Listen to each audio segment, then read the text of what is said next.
The clock hit 5 a.m., and the engine turned over with a familiar shudder. Thomas gripped the wheel.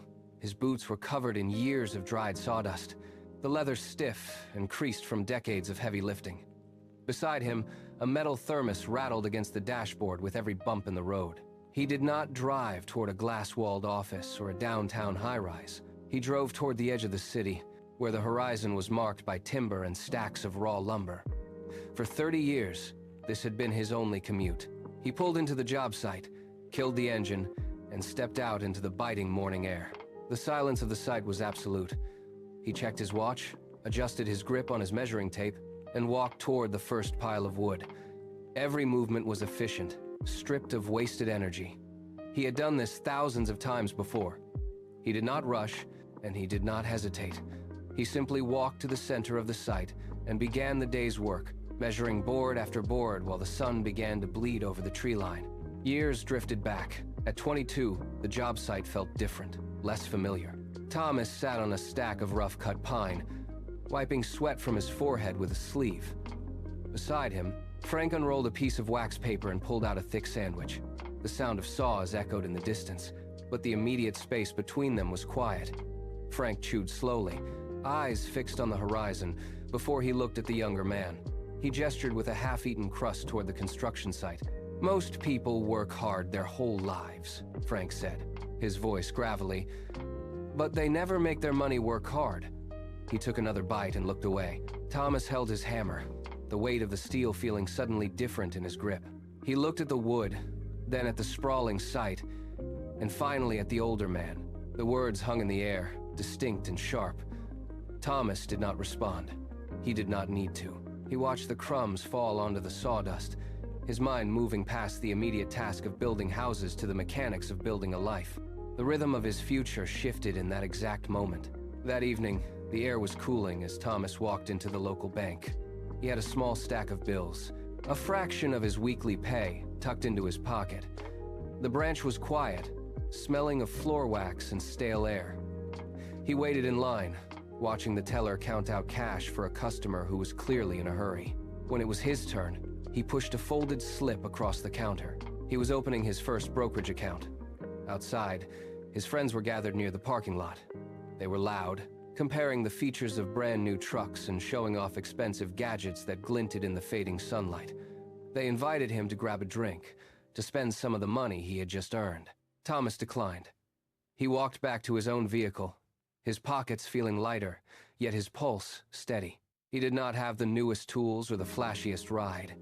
Instead, he had a record of a transaction, a digital entry representing his first investment. It was invisible, quiet, and entirely his own. As he turned the key in the ignition, he felt the weight of the decision. He was no longer just trading time for wages. He was building something that would exist long after the day ended. The habit took hold, turning into a rhythm as predictable as the sunrise. It was no longer a conscious choice, but a mechanical reflex. Every bonus check that landed on his table, every bit of overtime pay earned from late-night site work, followed the same path. He treated his finances exactly like a house frame. Each injection of capital was a board, a structural element intended to support the weight of the years to come. He did not watch the market ticker. He watched his ledger. He logged the deposits, the compounding interest, and the dividends with the same precision he used to measure a joist. If a check came in, it moved. If a tax refund arrived, it was allocated before he could even consider the temptation of a new tool. He built his wealth one board at a time, layer by layer, floor by floor. The structure grew, silent and unseen by those around him. He saw the numbers not as currency, but as building blocks for a future he was constructing in the dark. It was a slow, deliberate process of stacking security, ensuring that every piece was plumb, level, and locked firmly into place. The world around him spoke in a language of acquisition. His co-workers sat in the break room, their phones displaying the latest tech releases that promised convenience and status. They spoke of monthly payments, of financing plans that made expensive items feel accessible, and of the pride of owning the newest model. One afternoon, a colleague slid a glossy brochure across the table, tapping the image of a high-end device. It was sleek, expensive, and carried a price tag that would have wiped out 3 months of Thomas's investment contributions. The room went quiet, waiting for his reaction. He looked at the device, then back at the colleague. He thought of the compounding growth of those dollars, the way they would multiply if left undisturbed. He stood up, pushed his chair back, and placed his coffee cup in the sink. He did not lecture them or mock their choices. He simply smiled and walked back toward the job site. The temptation was loud, but his silence was stronger. He understood that every dollar spent on a fleeting upgrade was a dollar stolen from his eventual independence. He returned to his work, measuring the timber with steady hands, undisturbed by the noise of a world that measured success by what it consumed rather than what it kept. By 35, the ledger looked different. The compounding growth had reached a critical mass, demanding a new vessel. Thomas found it on the edge of town, a modest house with peeling paint and a sagging porch. It was neglected, but the foundation was solid. He spent his weekends there, stripping away layers of rot and replacing broken boards. He treated this property like a cabinet, ensuring every hinge was tight and every seal was weatherproof. When the work finished, he handed the keys to a tenant. The first month, a check arrived. He looked at the amount, then at his own hands, calloused from years of site work. He had built something that required no further labor to exist. That night, as he lay in bed, he realized the shift. The money was moving in his sleep. It was not a grand fortune, but it was proof. The strategy worked. He closed his eyes, listening to the silence of the house, knowing that for the first time his capital was working harder than his muscles. It was a quiet victory, a small, tangible anchor in his long-term plan, confirming that the path he chose years ago was not just a theory, but a reality he was holding in his own hands. The news cycle turned frantic, a storm of red tickers and panicked headlines. At the job site, the radio blared reports of plummeting indices and evaporated savings.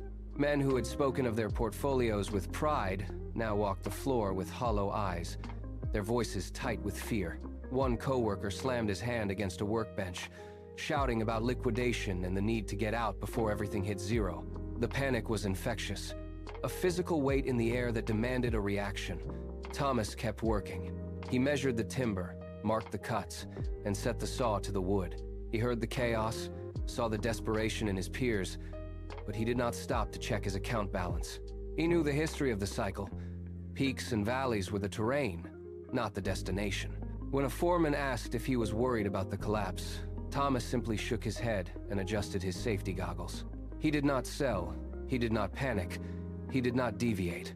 He treated the market crash like a minor tremor in a building he had spent decades reinforcing. He finished the cut, blew the dust from the grain, and moved to the next board, his focus entirely on the work in front of him. At age 50, the yearly review was different. Thomas sat in his kitchen, the ledger open under the warm glow of a single bulb. He tallied the income from his carpentry projects, the sweat-stained earnings of a year spent on job sites. Then, he turned to the column tracking his investments and rental returns. He checked the math twice. The numbers were undeniable.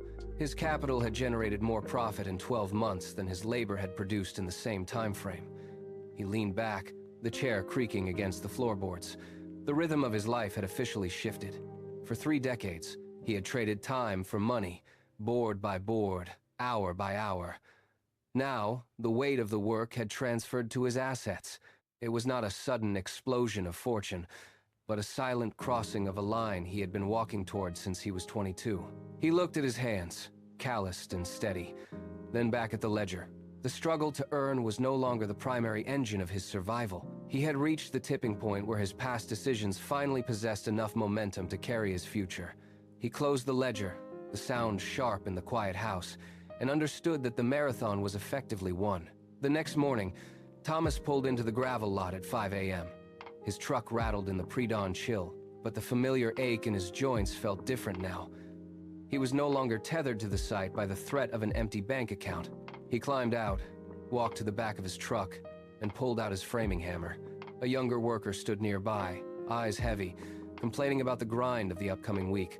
The man looked at Thomas and asked why he still bothered showing up when he could be anywhere else. Thomas looked at the timber stacked against the fence. He did not talk about dividends or compound interest. He picked up a piece of lumber, felt the weight and grain of the wood, and set it against the wall. He told the man that he worked because he liked the sound of the nail driving true into the frame. He worked because he chose to refine his skill, not because he was forced to trade his hours for survival. He had achieved the ability to walk away, yet he stayed to finish the project. This was the true nature of his success, the freedom to pursue the work for its own sake, untainted by the desperation that had driven his youth. He lined up his next cut, steady and deliberate, while the sun began to rise over the frame. The project finished as the light hit the rafters. Thomas stood in the center of the frame, the air filled with the scent of sawdust and fresh pine. He ran a hand along the joints he had measured and set. They were flush. Each board sat exactly where it was meant to be, held by the precision of his own hands. He looked out at the structure. It was solid, built not by a sudden burst of speed or a reckless swing of the hammer, but by thousands of small, steady movements. This was his life. He had treated his wealth just like these walls, one board at a time, one day of consistency at a time. He had ignored the short-term noise to focus on the long-term frame. He had chosen the slow path, the deliberate path, the path that required the most patience. He had built a future that could withstand the weather of the market and the passage of time. He turned and walked away from the site, his boots crunching on the gravel. He left behind a structure that would stand for decades, built on the foundation of 1,000 small, good decisions. He had reached the end of the marathon, proving that persistent, quiet action is the only way to build anything of lasting value.